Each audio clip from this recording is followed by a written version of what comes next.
Hey babes, welcome back to TARDIS Rubbish as we spend the next 6 weeks discussing and reacting to Ncuti Gatwa's first proper season as the 15th Doctor. I'm Josh, and joining me to discuss Episode 1, Space Babies, and Episode 2, The Devil's Chord, is Guy. Hey everybody, I'm just glad to be back.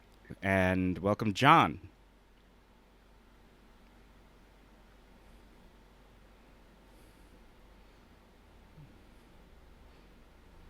Indeed. And making her TARDIS Rubbish debut, she is a frequent fixture on the secret origins of Mint Condition, an expert in all things sound and audio. Welcome, Adrien.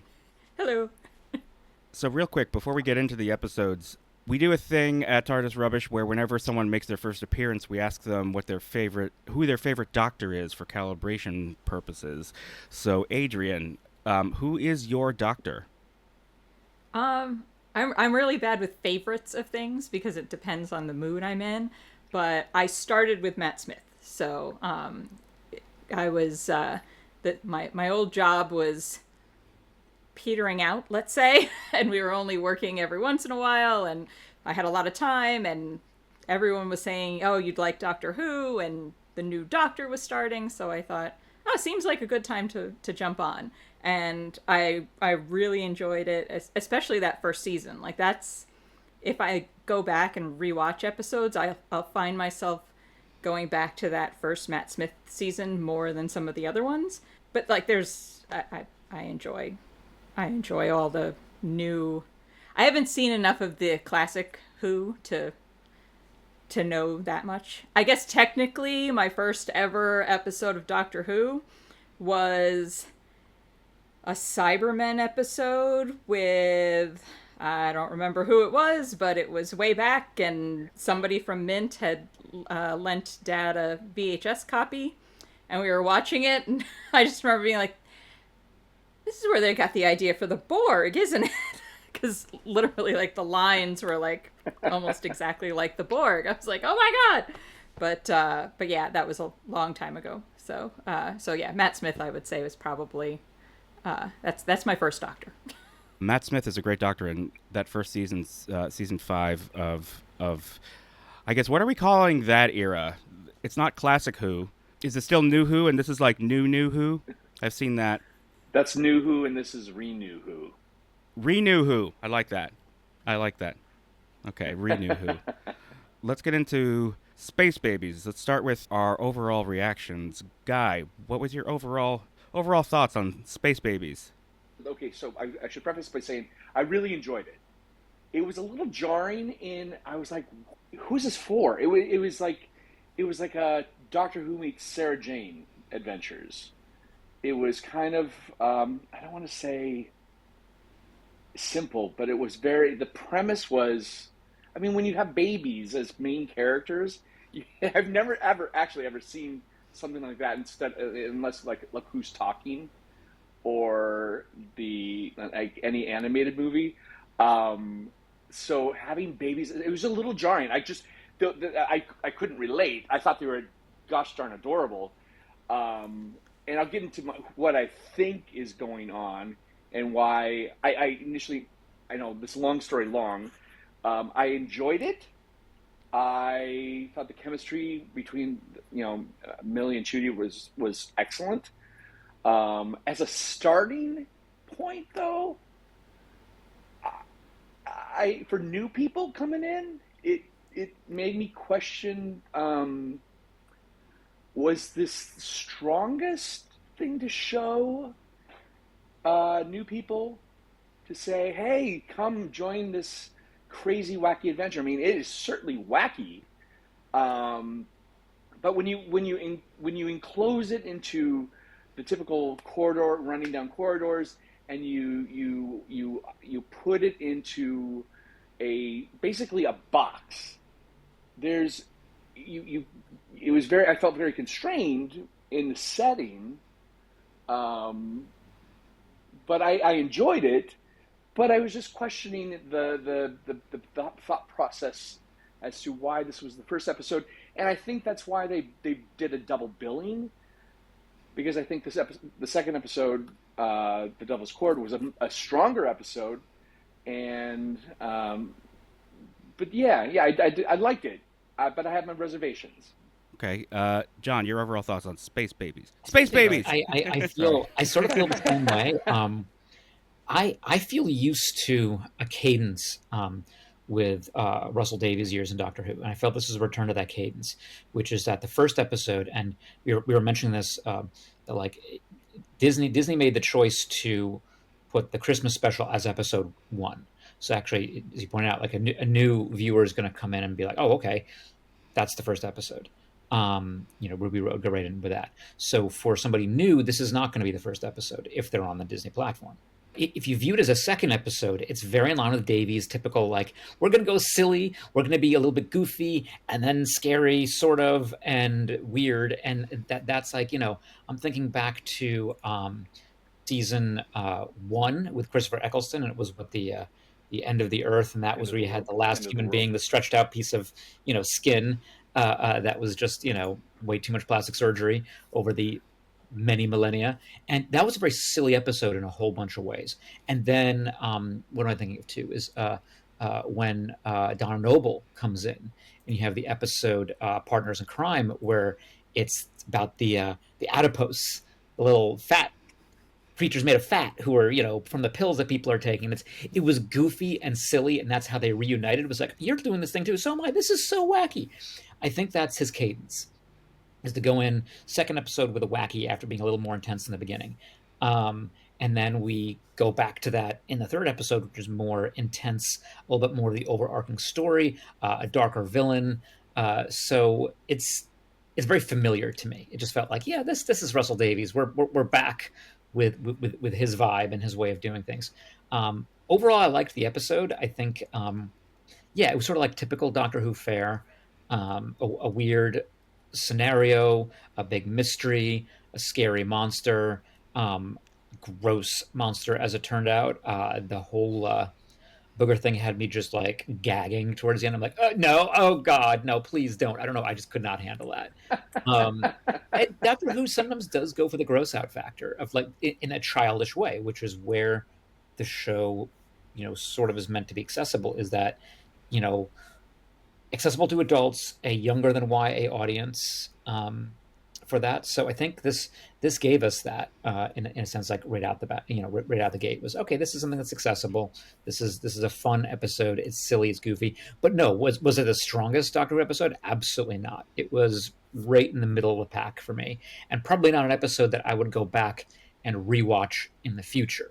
That's what I've done for the third episode, The Devil's Chord. That's an episode where I needed to sink my teeth into it, and I plan on watching it again. So every episode has its own different thing, and every other show that I binge watched recently to get back in some of my Star Trek shows, I realized, there are all these episodes that like sort of start off and they're just a very, very like easygoing, silly thing, and you don't necessarily remember them in the years later when you're thinking of that show or that genre. And I think this might fall into that, except for the fact that it was actually babies talking. But it was fun. It was silly.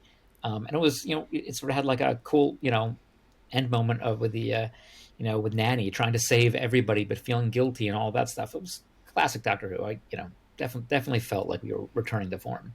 Adrienne, your overall thoughts, Space Babies? Kind of on par with the other guys. It was fun. Like I enjoyed the tone, but it didn't quite. I was like, okay, what's going on here? And but yeah, the tone and the pacing and stuff, that was all a lot of fun, and it was like a silly episode of Doctor Who, like John just said. I am not a fan of gross out humor, so I had a hard time with that stuff too. Like you said, that was not. I was like, okay, we can get beyond this part now. Let's figure things out. But I did like the whole thing with the nanny. Didn't want them to see her. I thought that was an interesting little, it was a dark little twist in the midst of this silliness, that she didn't want them to see her die, and she didn't want to see them die, so she kept herself removed so that they didn't have to see that, and that So it was like all the silliness, and then you had that one little, like, ooh, that's messed up. I missed. I mean, I understood the whole thing about they created, the babies needed the monster, but I think I missed whatever was said earlier that then made them make that connection later on. But yeah, I mean, it was fun, for the most part. But yeah, it was middle of the road, like you guys said. I don't know, guys. I guess I'm the outlier here. I loved it. I thought it was great. Like I don't know. Maybe it has something to do with the fact that I'm I was recently a father of a small baby, and uh, Guy, you're right. Like this is sort of bog standard Doctor Who in that it's a derelict space station.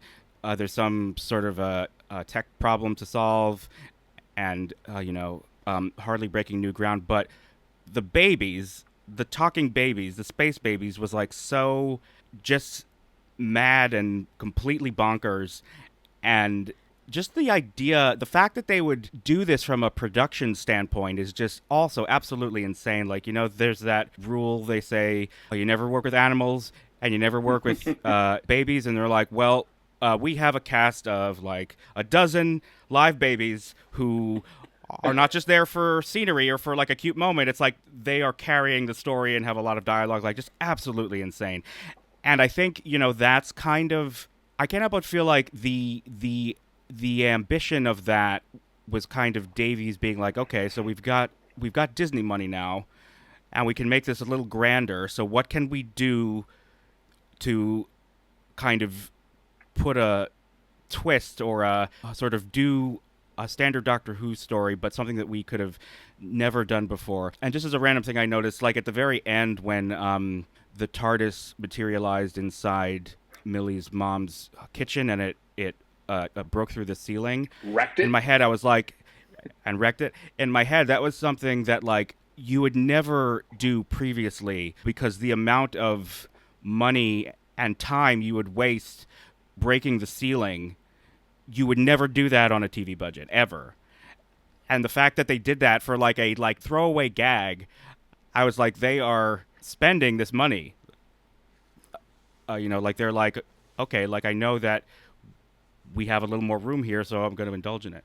Guy, you were saying who's it for? I think it's for existing viewers to kind of show, here's some very familiar Doctor Who, but here's what we can do now. So it's sort of a mission statement. It's like, yes, and we're going to do these like really mad things. And for a new viewer, I think it's functioning in a very similar way to an episode like The End of the World, like you mentioned, John, where it's sort of like, okay, we've had the introductions. Here's sort of the litmus test. Like, here's how crazy and wacky we can get. So if you're not on board with this, then the show's probably not for you. I loved Ncuti and Millie.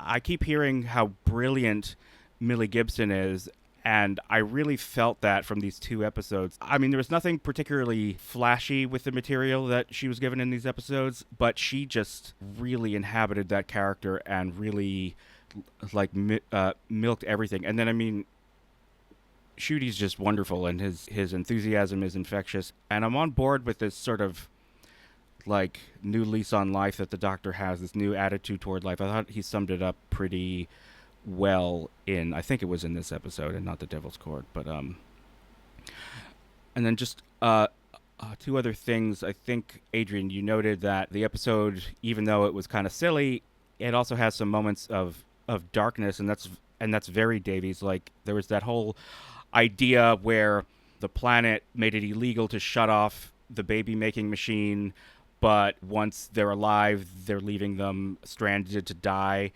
And I was like, this is that furious Russell T Davies coming through.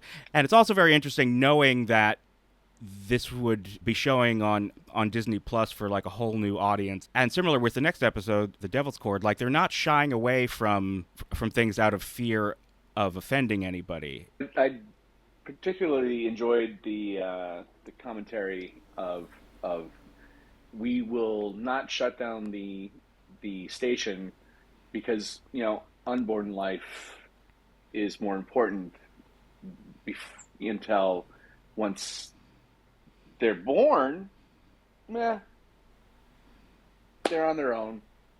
The other interesting thing about that is that, I was reading some commentary online from someone who's in the UK, and they were like, it's really interesting to note that abortion is not the hot button culture war issue in the UK the same as it is in America.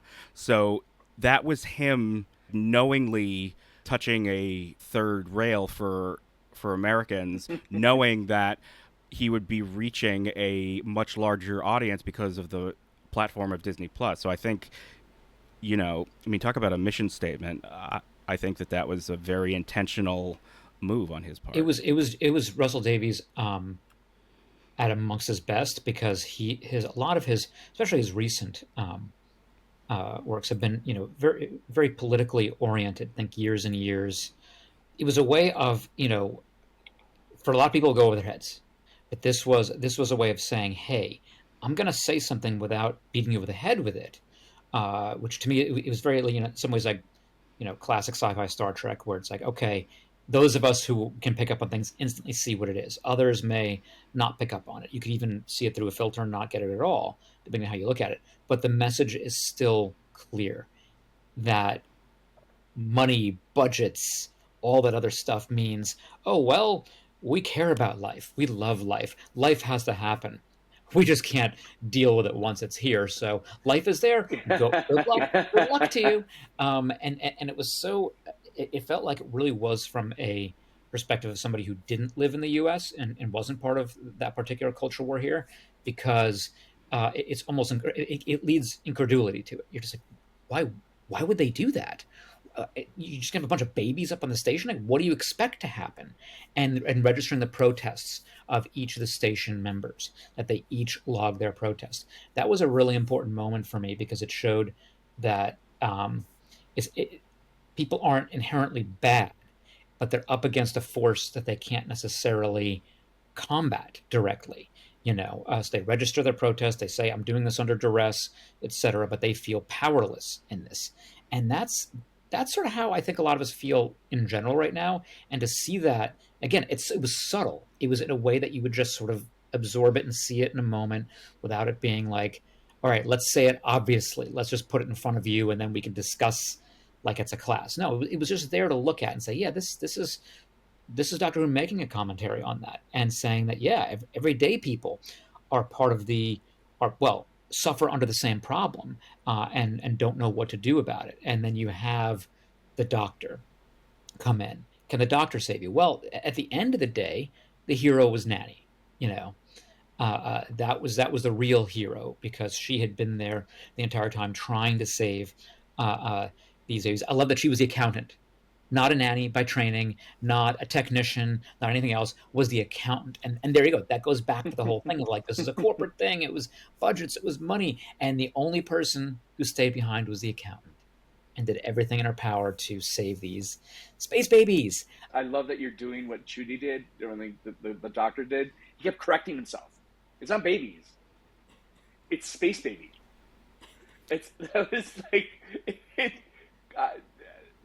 That was a really great moment, and moments where he kept correcting himself. And it added so much to that, to the space babies, where you would pay more attention and be like, oh yeah, they're space babies. And then his enthusiasm, which was, again, infectious. And I'm going to say that a ton of times in this, is that infectious enthusiasm he had for everything happening. And you felt that. So even if you were skeptical about like space babies, it was space babies. So it's sort of, it changed the vibe of it as the episode went on, because you saw his enthusiasm, that self-correction, and the Doctor being like good with babies. I was looking back and I said, yeah, that sort of was like a weird space Mary Poppins Doctor Who, combination. Whether it completely works is I'm sort of in the middle there, but it was very cool, and I thought it gave a little bit of a breather going into the next episode, because if every episode is going to be really intense, where everything is building upon something else and is intense, and you're just going to be surprised and shocked at everything, this is part of the journey, and that's why the very the very tagline of this new show, your cosmic joyride awaits. Mm-hmm. Your cosmic joyride. That is very deliberate. That is so deliberate and great, because it says, yeah, we're going on an adventure. We're going on it together. Come on, get ready. Like, join us on this. And that's where this episode started off. It's crazy, but you're like, yeah, okay, this is a joyride. And we're of course we're forgetting the very beginning. Space babies didn't show up until later on in the episode. At first, there was the butterfly effect. And can we talk about the butterfly setting? Oops. So he's like, no, you will not have a problem. Don't worry about it. But why would you step on a butterfly? I love how that was the question. Why would you want to step on a butterfly? And accidentally steps on a butterfly. Personality changes, different like species and everything on Earth, and is being, I loved how it was like similar but different. And you're like, wait, this can't happen. This isn't how the TARDIS works and timelines work. And they go back inside, whoops, butterfly setting. It was so stupid. It was fun, You're like, yeah, the Doctor has a butterfly setting. But it also sets up, like, story-wise for the new viewers that don't know the rules of, because, you always, every time travel story has to have its own rules that you can follow, because otherwise everyone's sitting there going like, oh, why does this make sense, or why doesn't this make sense? So that kind of quickly establishes, okay, we don't have to worry about, like, the little minute details of messing things up, because you're about to see all sorts of things happen in the past, and sometimes they will affect things, and sometimes they don't. Exactly. No, exactly. It's sort of like, we don't worry about that stuff unless it's a plot point, and we tell you to worry about that stuff. But then forget all about it, because, like, we don't really worry about that stuff here. They got it out of the way right in the beginning. They were butterfly button, done, we're set. The whole season, you don't have to worry about it now. Just real quick before we move on to the Devil's Chord, they highlighted in this episode, they shine a light on it, but what do we make of all of this stuff with babies and lost children and all of that? It is, like, very interesting.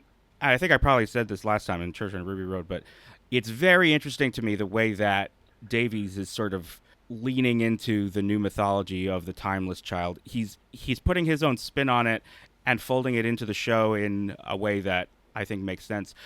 But I was sure he was going to do what he did at the beginning of New Who and just completely ignored the new mythology of the TV movie where, the Doctor's half human and has all these, like, weird powers and stuff. Like, the modus operandi of Doctor Who is that it's all true. You just sort of, like, yes and everything. But the stuff that doesn't really work, you just sort of never bring it up again. And that's what I thought was going to happen with the timeless child stuff. And I'm really surprised, in a good way, that he made it sort of the centerpiece of this new Doctor and new companion, and the whole story seems to be directly inspired by that massive retcon that, for a lot of people, myself included, really fucking hated. I think it speaks highly of Russell T Davies when presented a challenge, whether it be story-wise or even within fandom. He doesn't shy away from it. Instead of ignoring it or instead of, like, cowering from it, he embraces it and actually takes it by the throat, shakes it, and makes it his own. Makes it fit with everything else. Because I think a lot of what we're seeing is and this goes to, like, stuff that I've read in the last few days and since, Renew Who has come out. There's a schism. There's always been a schism in fandom.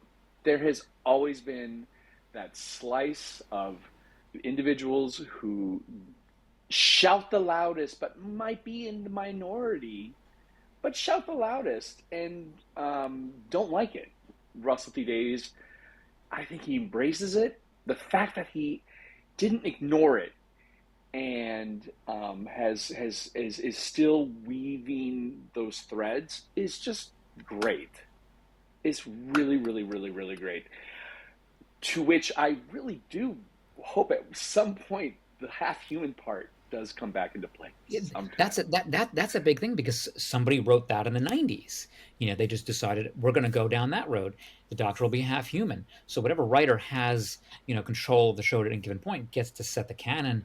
And yeah, you can just sort of ignore things and make them go away. I feel like yeah, Davies is being very respectful, because I think that, again, how many times have we talked about the Chibnall era, and not necessarily in flattering terms, but rather than just trashing something and saying, oh, we have to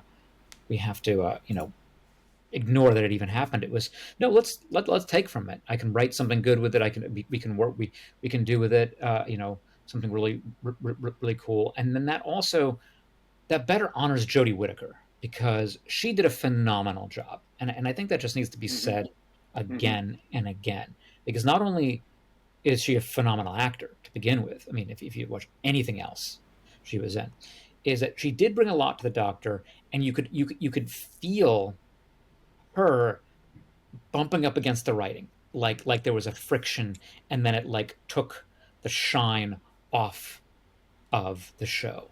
And that's what it was. It was like, oh, it's about to happen, it's about to happen. Oh, the show took it away, the writing took it away. So to have the show now take, well, no, we're not going to wipe it out. We're not going to, disown. There's a phrase, disown those previous seasons, because there's an association with the idea of being an orphan. Well, no, the idea of being an orphan, the idea of being a found child, the Doctor's always been running. The Doctor's always been on their own, doing things, and felt a little bit separate and different. So I can see how this plays into that and further expands the mythos of who and what the Doctor is. And that may be my only critique of how this could go, is that Doctor Who, pun intended, it's about who they are. This new background for him, as or for actually, and she originally as first found, makes it more about what are they? They're this other species that had regeneration, and that's the Time Lord gets it. That was my big complaint. We discussed it on other shows about talking about the Star Wars mythos and it going into the what about somebody. You're special just because of your bloodline. You're this. Your name is something, and therefore you have the power. That's the danger with something like this, is that the Doctor was always making decisions, and was the one to rebel against the Time Lords, against the Gallifreyans. And I don't want to see it become more like, well, the reason that all happens is because they're fundamentally different. I don't want it to go that way. I don't think Russell Davies is necessarily going to go that route, because of his writing, particularly writing of queer characters across his career, has always been one of, yeah, we're looking at those characters. They're different and unique, but they aren't who they are exclusively because of that, and therefore you can just explain somebody by what they are. The who is really, really important. I got a little bit of that even from the first episode. You get more of it in the second episode, Devil's Chord. You're beginning to see the Doctor. Though actually, the Space Babies had more of him talking about his past and those snippets, and using the word genocide in reference to his what happened to the Time Lords, which, man, that's loaded. Not even getting into any modern political things, but loaded in the Doctor Who sense of, well, he's the one in the Time War who sent Gallifrey away and wiped out the Time Lords. To use that word is also an indictment on the Doctor in a way, even factoring in what happened later. It's really showing that no punch is going to be pulled on this. And the Doctor lives with the weight of what's happened in the past, but is now doing it in a way that's also like, yeah, I got to go forward. We're going to explore all of time and space. I'm finally ready for a new companion. Let's do this. And that's what the season to me seems to be about. The return part is getting back to that idea of the only way through something is to move forward or backward in time if you can.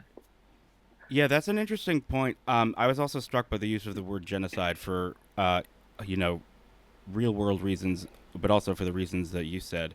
I do think it's kind of interesting. Another Chris Chibnall innovation was the redestruction of Gallifrey, and the net effect of that for the Davies era, the new Davies era, the re-New Who, is his old status quo has returned. All those years of lamenting what he had to do in the Time War and being sad about the Time Lord's gone, then finding the Master, then confronting the High Council and End of Time, then, locking them off in a pocket universe and undoing what he did, but they're still lost and searching for them, then finding them again, then leaving again. And now he's back to Last of the Time Lords. I thought that was so, like, it's good for the show now because it sort of papers over a lot of messy continuity stuff. It's just like, no, he's less than Time Lords again. He doesn't even have to pay lip service to all of the developments that happened between Eccleston and Jodie Whittaker, because it's just the same as how he started. His people are wiped out and Gallifrey is gone and he's the last of the Time Lords. I thought that was very I don't know what that is. I just thought it was funny. I noted it. I was like, he doesn't have the baggage. He doesn't have the extra baggage of feeling guilty that he did it. Right. Yeah. Right. That too. But let's move on to the Devil's Chord. Who'd like to start with overall thoughts? Adrienne? I enjoyed this one more. I think, the other thing is I tend to prefer the ones when they go like to a point in history over the episodes where they're on a space station with a monster. So, I still enjoy those episodes, but like when I'm saying which episodes are my favorite, usually they're the ones where it involves going to the past somewhere. So I enjoyed that. It was a fun episode. There was a lot of fourth wall breaking. Yeah, I thought the fourth wall breaking was very interesting, especially because the other character that we saw breaking the fourth wall in the Church of Ruby Road was Mrs. Twist at the very end. Right. Flood. Yes. Sorry. I think she's played by Susan Twist. I think that's why. There's always a twist. There is always. Yeah. So that leads me to believe that it's not just random. It's not something that they're just doing. I think it also has to do with the invoking of the Pantheon, or these new gods, the gods of chaos, or however he referred to them. I think it's like Doctor even had a line about I just heard it in passing. I should rewatch that scene, but he made reference to something being diegetic versus non-diegetic, which refers to music playing in a show or a movie, whether it's literally playing in the world of the movie and the characters are hearing it, or if it's like the music that only the audience hears. And I feel like the presence of these gods that are like mucking around with the rules of the universe, I feel like it's also extending to the medium that is bringing us Doctor Who. It's making the medium of television break down. And it's weird. I think that's a good point, though, that yeah, there has been more fourth wall breaks. Because I do remember, I think when I was watching, it didn't click, but I was like, oh, what are they doing? This is not the first time they've done fourth wall breaks. And I was noticing that it's been more often. The diegetic, non-diegetic thing was very interesting. As a sound person, the part where the Maestro comes out of the piano and is chasing them, and then the Doctor uses the sonic screwdriver to like deaden all the sound. I thought that was a really cool moment, especially since in my sound classes, one of the things that we went over was how there was, when there is literally no sound, the audience can't take it. Like it's not. So it was interesting that they did include a hum. There was like the tiniest bit of background noise. It wasn't just dead silence. Sure, nothing was happening on screen. And as somebody who works on audio that has already aired and is going to go to different countries, and we have to spot check things, I was like, somebody's going to get this and go, dialogue is missing from scene in a QC report, but it's like, check your guide track. But it was actually just having that bed of audio in there helps with that also, because then oh no, this is supposed to be like this. This is the audio. But yeah, if it had been absolute silence, the audience would have been, we would have been like, what just, is this on purpose? And yes, it is. But it was an interesting way to handle everything, since sound was the overall thing. Super creepy climbing out of the computer, the piano. Every time the Maestro came out of the piano, I was like, oh, make it stop. That happened a lot. But yeah, it was a fun episode. I liked how they incorporated the Beatles. I kind of guessed that was going to happen at the end. So it was cool, and it was both of them that joined in. But Yeah, when the piano went out, I was like, "Oh, is it going to be a Beatle?" And then I was surprised that it was John Lennon at first, since it was Paul McCartney that had the conversation about music with the Doctor. But then he joined also, and it was both of them, and I was like, "Okay, this that's clever." I enjoyed that. Oh, and silly little thing from the beginning, when she asked, what should we wear before they ventured out into the 60s, I was sitting there looking at it going, actually, they both look like they're wearing kind of 60s styles to begin with, so they didn't really need to change. I thought the same thing. I thought that that's what they were going to say. The big musical number at the end was odd also. Like, I mean, it was fun. It was a lot of fun, but it was kind of out of left field. But yeah, still. That seems to be the general overall, sense from the people I've talked to who've watched it. New and old fans were just like, yeah, it was neat, but like, is that the gimmick right now that everybody has a musical episode and they just sort of tack that on at the end here? And again, fun, but you do wonder, like, oh, okay, so I guess the world had lost music, so this is like bringing it back and also showing that the Doctor does different things. I think there's another fourth wall break. There's a deeper meaning. I think there's a deeper meaning on these fourth wall breaks. I think the musical number at the end, I think that especially in this episode, by the way, I think this episode, I watched it twice, and I loved it even more the second time. Jinx Monsoon, I just have to say, Jinx Monsoon stole the entire episode. Josh, you can blur this out. I'm going to just do this to the naysayers online. Screw you. All of you. Jinx Monsoon was perfect. Pitch perfect. They were fun. They were scary. I am 52, going on 53. The last time I think I felt this unease and this not fear, but it would be like, this is a dream sequence that I would have as a nightmare, was Kinda. When Tegan goes under, when she's dreaming underneath the twinkling, like, whatever wind those chimes things were in, the wind chimes. Thank you. When she goes under and she is having conversations with herself and the Mara, I thought that that feeling I felt when I was a kid, preteen, was what I felt I was feeling again with this episode, and especially with Maestro's performance and presence, was unease, so uneasy. Like, at times I was like, I can be friends with this. No, I can't be friends with this person. I like this person. I don't like this person. I was so conflicted and so unnerved. And for all the naysayers online,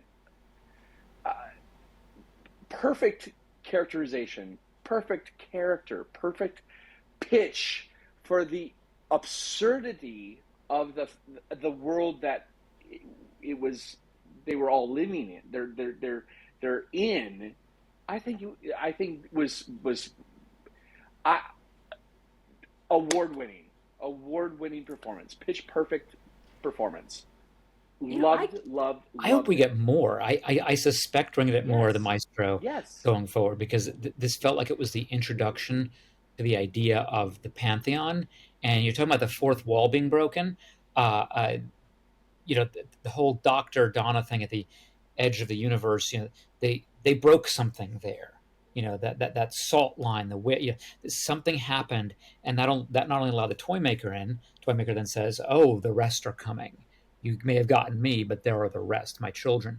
So there's this idea that there's something, bigger, and it does have very, like, breaking the fourth wall, Deadpool sort of vibes. Where there will be like these well done winks to the audience. It'll be like, oh wait, yeah, but this is like, the universe is literally, we're watching this universe now because we're sort of a Pantheon watching it, and these other villains popping up and doing things, and the Maestro, what brilliance with that character, because you had not only a scary character, but it was an existential dread. It was a big thing because this entity was taking so much from us.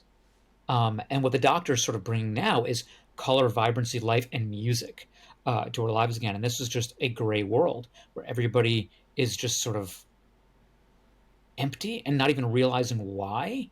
And every time they might get that little bit of inspiration and have some music, boom, it's fed upon. And yeah, there's a bigger metaphor there with the idea of something just like the moment you show it, it's fed and devoured by this monster. And I just love they use the Beatles for that because yeah, there's a moment, especially in British culture, really, it's almost a peak point where it's incredibly, literally colorful visually with the Beatles. You have the music that is just defining it generations to come, and there they are singing awful like oh god, the performances for every No song offense, that they were John, I love your hearing dog. was every time they were like, what are we hearing? Like the looks, the subtle looks on their faces in each room that they went to, and you're hearing these lyrics like, oh my god. It was brilliant because That was they were coming in like with such expectation, like, oh my god, we're here. This is like peak music. We're at Abbey Road. This is going to be amazing. And then the level of disappointment. I mean, I've had this moment in my life too, where you go in and it's not what you expect and it's not good, but you keep the smile on for a while because you're like, this must get better. This can't be. Is this really happening? Oh god, it's really happening. And that was them. They're like, oh no, this is really bad. And that's of course when you realize time has been messed with and everything is wrong and not the way it's supposed to be. I think I want to get a T-shirt that says, that paraphrases, I guess I'm paraphrasing, I've got a dog and he's not dead. Right? What a lyric. Yeah. Oh, and just there's a certain type of silliness that really works. The idea of the Beatles just being that mundane. That and that itself, it's not only silly, it's terrifying. You're just like, this is not the way reality is supposed to be. We saw a butterfly change Millie's entire species in the previous episode. That was funny. This was terrifying. This is like, well, they did that. And of course he goes fully that road with, well, it ends up with a nuclear winter. Like without music, without that, we just don't know what to do except just constantly quarrel. We're just so miserable and misguided all the time. And which, hey, I'll go off on that tangent.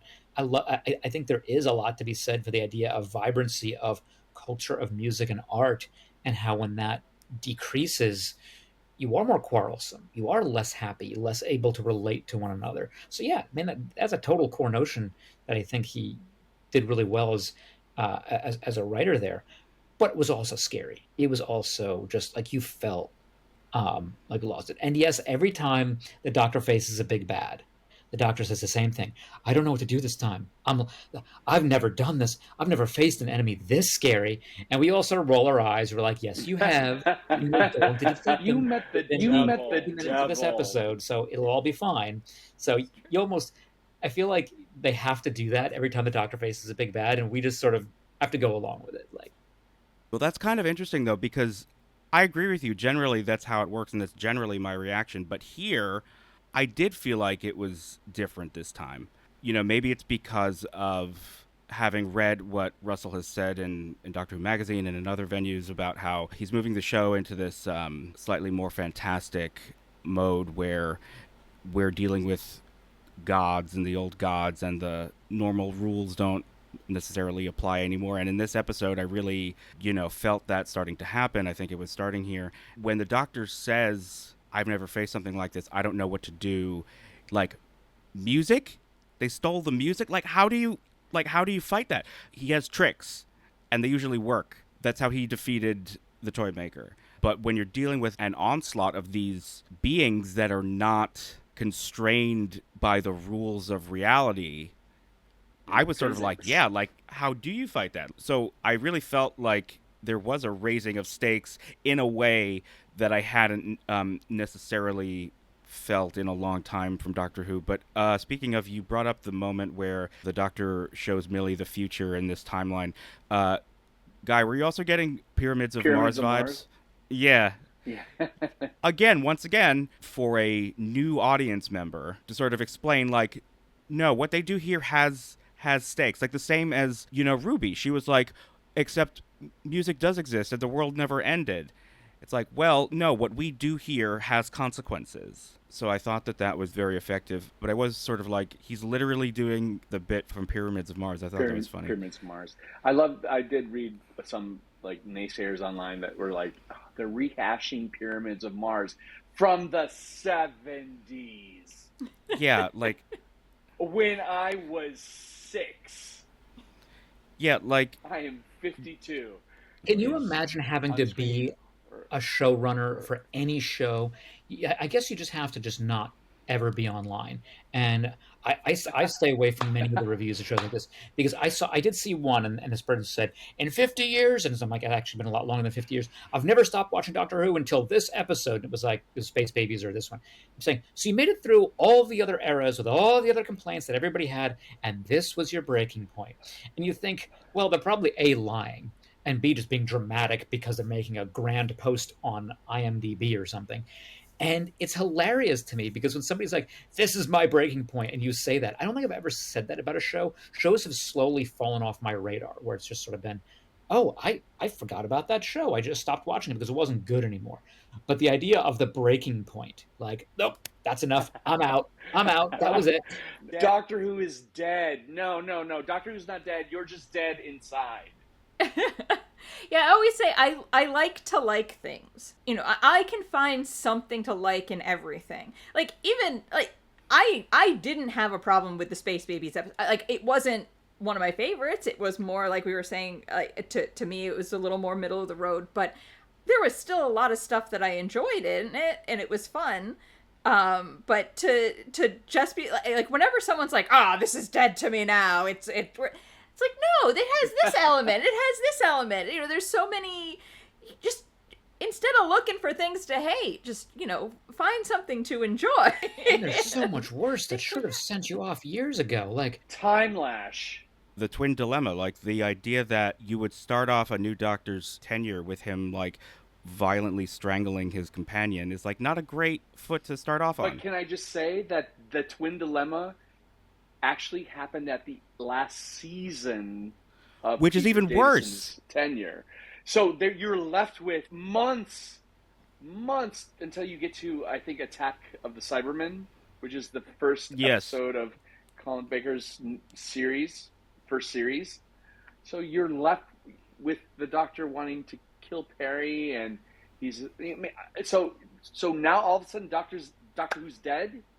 Oh, these idiots. It's sort of the best part of it, and that's why I think that watching these two episodes, there were so many subtle moments where it was like, no, I'm going to say it in a really smart, subtle way, but I'm going to shove the point in there without it being poorly written. I think the ultimate offense is when you try to put a cultural or political issue on screen, but you write it poorly. That's the big sin. So in this, you had the appearance of Jinx Monsoon as Maestro. Brilliant, terrifying first entrance. What is that entrance? What do they say? Well, the question is, you're who? I'm them. And it becomes this whole... Who is he? No, they. It was Abbott Costello combined with giving the finger to J.K. Rowling. That's what it was. Which I know is part of the vibe that Davies is going for, particularly in the specials that we just saw, is basically saying, like, yeah, like, this is fun, this is silly, but we're also going to, like, use words in a way that, like, you're going to notice them. There's an importance, there's a powerful. This is a being that comes from under the universe, outside the universe, part of the Pantheon. Not from Earth. And it's going to be like, oh, you have to apply our standards to them, and you have to be this, it has to be that. It was just, no, I'm them. It's like, don't even try to define me, mere mortal. I am so far beyond that. Harbinger says, this is my dad. And they always talk about, that toy maker was my dad. But Maestro says they're they. Who am I to quibble? They have a lot going on inside of them. I mean, they're not human. When's the last time you saw a human climb out of a Steinway? It was just such a good way of like jumping right in and saying we're not going to shy away from anything. Also, this is an actor who is known and famous for being a RuPaul Drag Race winning drag queen.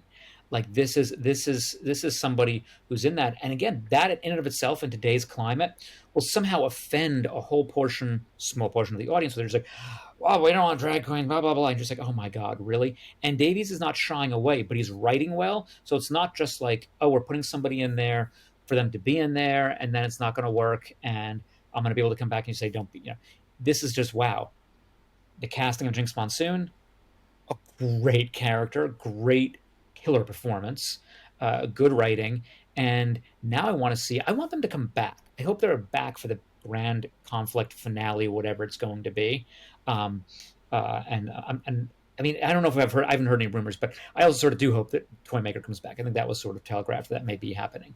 But yeah, I want to see what happens with these big players, and it was just done well. That's the test for any show, regardless of the topic, regardless of the what genre it is. If it's good writing and if it feels compelling, the job's done. And that happened especially with this episode. By the end of this episode, I was just like, yeah, I'm in. And I got a text from a friend, who I'm going to totally quote on here.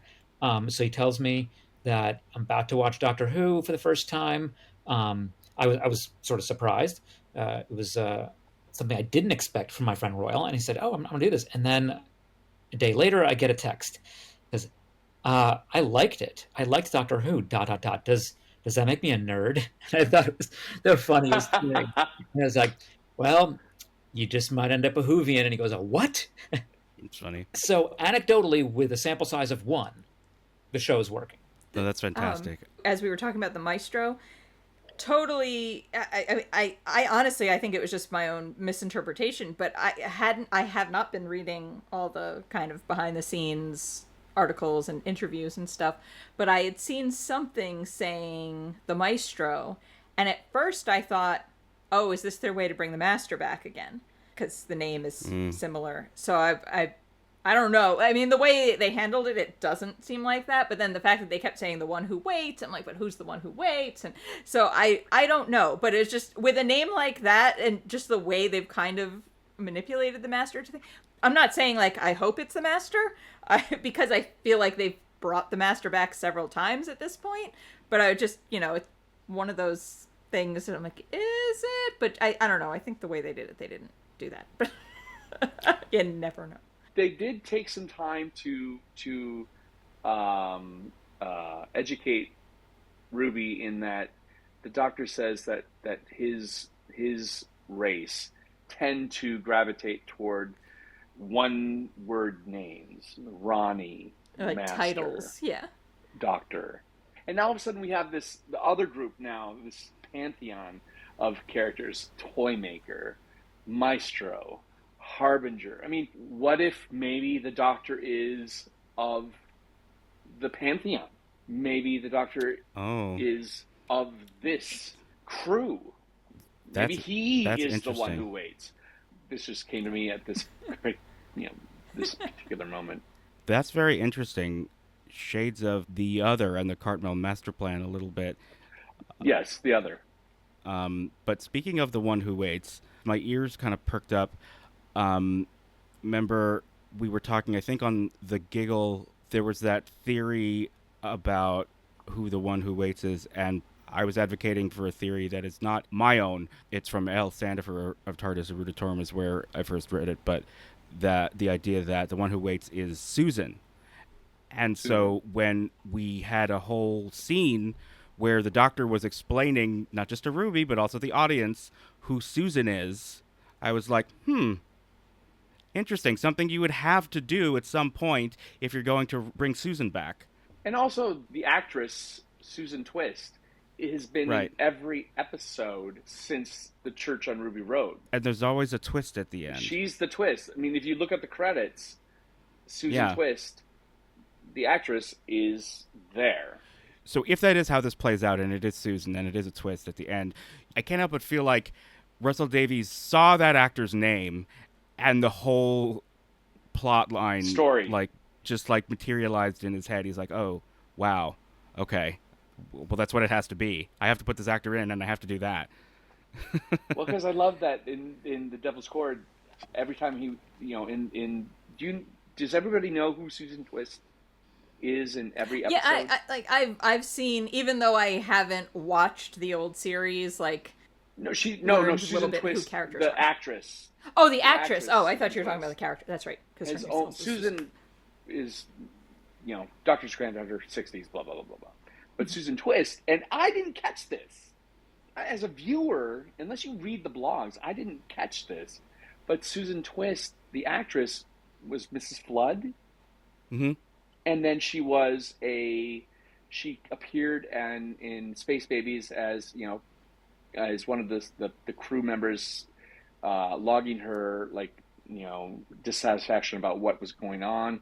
And then in the Devil's Chord, she was the tea lady in the cafeteria who, when she was speaking to the camera, but then when the doctor turned, she would turn around so he never saw her, and then she would turn toward the camera and the doctor would be toward the camera, and so he never saw her face, but she had a dialogue with them.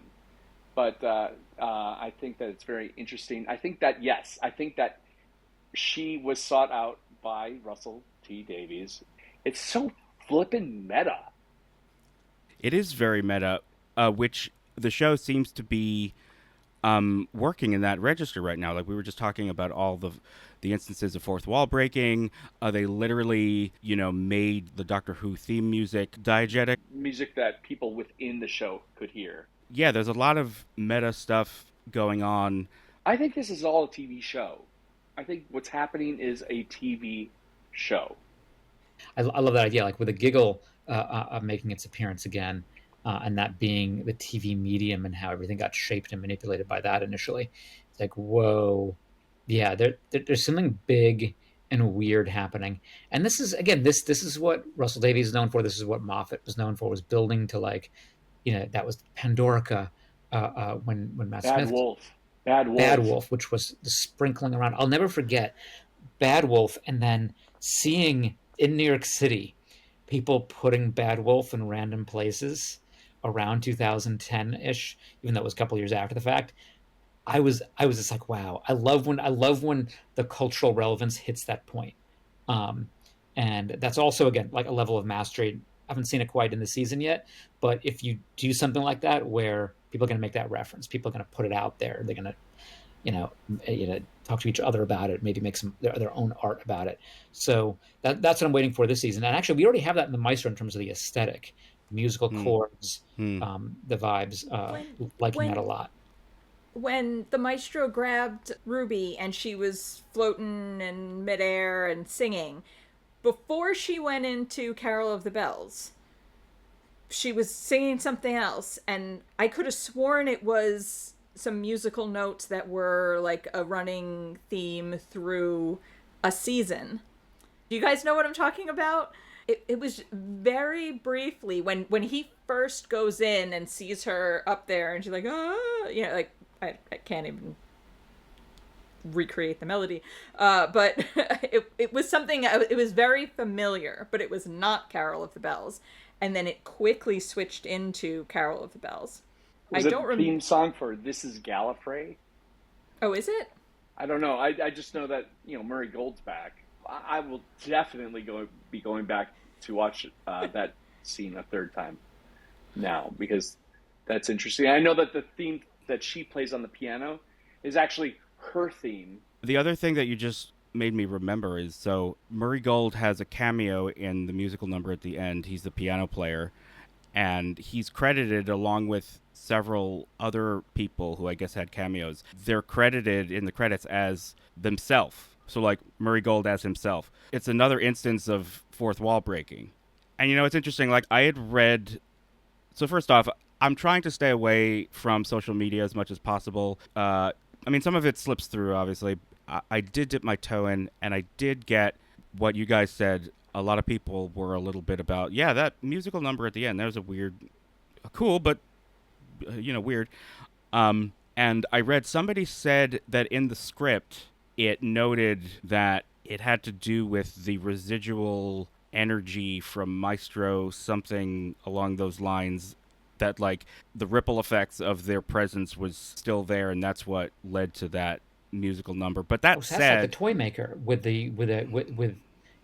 with that echo of him being there. That's how you got the second TARDIS. Pulling the mallet Yeah, Right. yeah, on the floor yeah. and Still in a knocking state the of two play, TARDISes. so people are still in a state of music. Oh, that makes so much sense. I'm now embarrassed I didn't think about it. so I mean, it's not your fault. Like that's a cool idea, but the fact is, it's like it's one thing to explain that in a script, but you need to Explain it to like the address audience. it on screens. But yeah, it is kind of neat to think of it that way. I mean, were they really listening to music as they were walking across the Abbey Road and doing the big piano? I mean, that Yeah, well, I mean, magical. yeah, that I don't know. Like, but that's sort of a catch-all thing. If you can say this idea of the state of play was still in play, as it were, like magic shit can still happen basically for a little while after. I thought that was kind of interesting. But yeah, closing thoughts on these first adventures in Series 14 or Season 1. I'm never going to call this Season 1. It's too confusing for my own. It's too confusing for me. It's ironic. I get that they're trying to make it seem straightforward and Start not fresh. confusing. But for me, a third Season 1 is just too much. So far, 8 out of 10. Space Babies was great. Was fun. Was cute. Was it my favorite? No, but I have 60 years of Who to like say which is my favorite. Was it awful and terrible and oh it's dead? No. Oh, some people are too dramatic. Yeah. But I'm at a steady 8 right now. That's respectable. Space Babies, as far as Davies season openers go, I liked it more than New Earth. I liked it more than Partners in Crime. I liked it more than... I think Smith and Jones is really solid. But again, it's like a similar sort of a romp. Rose is Rose. It was doing so many other things beyond being a season opener, so that one sort of stands on its own. In terms of like the lightweight nature of Davies series openers, which again I think is very intentional, this idea that it's more about the characters, it's more about setting the scene or setting the stage, having a little fun, but also it's not monumental. It's sort of easing you into the new dynamic, the new situation, the new vibe or tone or whatever new ideas we need to get you on board with. So an 8 out of 10 is very respectable. I just really loved it. I really loved both episodes, and when I did dip my toe into the social media chatter, I was like a little surprised, honestly. I was like, oh, the sense of the reaction I got was like middling. Like most people were like, okay, pretty good, and there were some outliers, like some people who really hated it and some people who really loved it. But I think that the people that really hated it are the ones that are more apt to write about their unhappiness and want Oh to no, for share. sure. I think those people have literally written that same copy and paste comment for every season opener or every beginning of every show, and yet they keep coming back. I think there's a bit of looking for punishment there, and people who just also want to say bad things. I've found myself there before with shows, and if I made a conscious effort with shows, movies, art in general, to try to step back and not be the I want to be critical, but not be the critic, going in looking for, well, how can I find a problem here? Because we've been trained that way now, especially with all this prestige television we've gotten over the last 15, 20 years. Everything is about dissecting it to the point of forgetting why we were watching in the first place. So when I picked up Doctor Who myself, I saw the 90s special. It was cool. It was another sci-fi thing to watch. I picked it up in 2005 and 6 with Christopher Eccleston, coming back as the Ninth Doctor. And I watched it because it was fun. I found it, Josh, we were like talking about it all the time back then, and it was just fun. We weren't necessarily diving super deep into it yet. It was just something that was enjoyable, and then started taking you deeper and started taking you more into the mythos, more into some of the notions of it. And it's hard if you're back with, season after season, it's hard to remember that's the show's supposed to be. And I think that's why he does Space Babies or does episodes like that at the beginning, because it's meant to remind you, we're going to go deep. We're going to go hard. We're going to have dramatic moments. We're going to have loss. We're going to have grandeur. But it's also just supposed to be fun. And there's that tagline, the Cosmic Joyride. Like that, it succeeded on, and we're back. And I think we're going to see more of that in the season. Certainly from the trailers, we've already been given, this is going to be a wild, fun season, and it's not taking itself too seriously, which even like with the villainy and the scariness of the Maestro, it wasn't taking itself too seriously, because they were the Beatles like losing their mojo, yet you didn't feel like it was somebody trying to be like, well, I am the expert on Beatles music and culture, because listen, there's a lot of that out there. This was, they weren't even like, is this the absolute perfect casting? Is the absolute perfect accent and portrayal of John Lennon? Like, what are we gonna do with that? It's like, no, this was meant to be Doctor Who meets the Beatles. Things happen, and it worked. It just that's what it was. We're not meant to obsess over it too much. Except as I think in hindsight, as the years go on, like that's been Doctor Who for me, as I go back in time and I think, oh man, that episode was crazy. But at the time, it was just another fun episode for me to watch. And that's what Doctor Who is working, is that you look back and it builds upon itself. You're not waiting for that gravity for every single episode. I think it would be exhausting for the writers. It wouldn't be a fun show anymore if they did that. Mm-hmm. But we go back, Pandorica opens, everything goes to hell, and they were building up to that. But at the same time, it was fun episodes that got you there. So I'm really excited for what comes next with that, because I think they did a good job of getting it going. And we've already seen with the specials that it can go deep, that it can go heavy. I think we might be in for some pretty dark stuff. Because similar to how we were talking about, this episode is all light and fun, and then there's that drop of, but this is really how fucked up it is that in America they want to make abortion illegal, but they don't give a shit about actual living children. I think starting with this lightness and this fun, I have a feeling this season is going to go to some dark places. And I was just thinking of, how they announced the titles for each episode of the season in that trailer a few weeks ago, and the season finale is called Empire of Death. It sounds like a Doctor Who, but I also get the sense that like Russell Davies is gonna say something like not on the level of, say, Children of Earth, but sort of something in that vein where it's like he's not fucking around. He has something in his craw, and he's gonna take us there. It's a very vague prediction to begin with, so I can look back on whatever happens and say, see, I was right. But next week, if I'm not mistaken, we're in for the Stephen Moffat penned episode. Boom, which is my most anticipated episode of this season. I'm very excited to see the return of Stephen Moffat and his take on this Doctor. Next week, I hope some or all of you will be able to join us to talk about Stephen Moffat's new episode Stephen Moffat's return for the 15th Doctor. I almost said 14th Doctor. Probably because you were thinking 14th season. You're probably right. I was thinking 14th season. Anyway, I hope you'll join us next week to discuss the third new episode of this Doctor Who season, of season 14, not season 1. Until next time, laugh hard, run fast, and be kind. Oh, I forgot to thank my guests. Thank you, Guy, Adrian, and John, for having this discussion. It's always a pleasure. And I hope you'll come back next week to talk more rubbish about Doctor Who and season 14. And thanks for having us. That was the most ramshackle closing I've ever done, I think.